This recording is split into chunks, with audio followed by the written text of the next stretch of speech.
Δεν λέω λόγια. Μόνο δείχνω. Εδώ είμαστε πάρα πολύ ψηλά.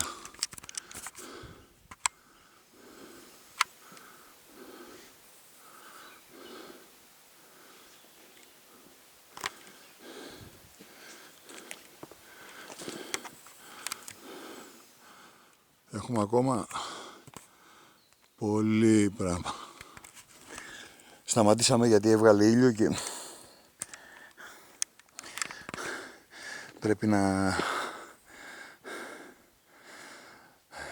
βάλω κοντομάνικο και κόντο παντελονάκι. Φιλάκια, θα τα πούμε σε λίγο. Κοιτάξτε δρόμο, ωραίο, βυζιάβατο, όλο αυτό εδώ. Κατεβαίνουμε μέχρι κάτω, όλο αυτό εδώ το δρόμο. Αυτό φανταστείτε το ότι το έχουμε κάνει ήδη 1000 μέτρα. Φιλάκια.